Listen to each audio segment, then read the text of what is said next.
সাবেক প্রধানমন্ত্রী ও বিএনপির চেয়ারপারসন বেগম খালেদা জিয়ার জানাজার নামাজ অনুষ্ঠিত হয়েছে। বুধবার 31 ডিসেম্বর দুপুর 3টা 5 মিনিটে জাতীয় সংসদ ভবনের দক্ষিণ প্লাজায় তার জানাজা অনুষ্ঠিত হয়। এ সময় প্রায় কোটি মানুষ অংশ নেন। এই জানাজায় অংশ নিতে সকাল থেকে বিভিন্ন শ্রেণী পেশার মানুষ মানিক মিয়া এভিনিউতে আসতে শুরু করে।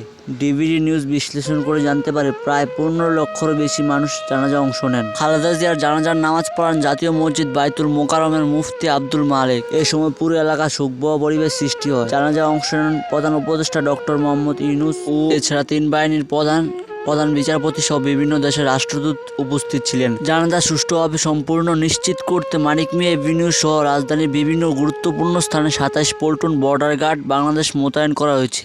এর আগে মঙ্গলবার 30 ডিসেম্বর ভোর 6টা রাজধানী আবার কেয়ার হসপিটালে চিকিৎসাধীন অবস্থায় বেগম খালেদা জিয়া শেষ নিঃশ্বাস ত্যাগ করেন। দেশের বিভিন্ন স্থান থেকে আগত লাখো মানুষ অংশ নিয়ে সম্পূর্ণ হয় বেগম খালেদা জিয়ার নামাজের জানাজা। দেশের ইতিহাসে এটাই সর্ববৃহৎ জানাজা বলে ধারণা করা যাচ্ছে বিশ্লেষণরা। আপনার কি মনে হয় কমেন্টে জানাতে ভুলবেন না। ভিডিওটি ভালো লাগলে চ্যানেলটি সাবস্ক্রাইব করে ভিডিওতে লাইক দিয়ে যাবেন।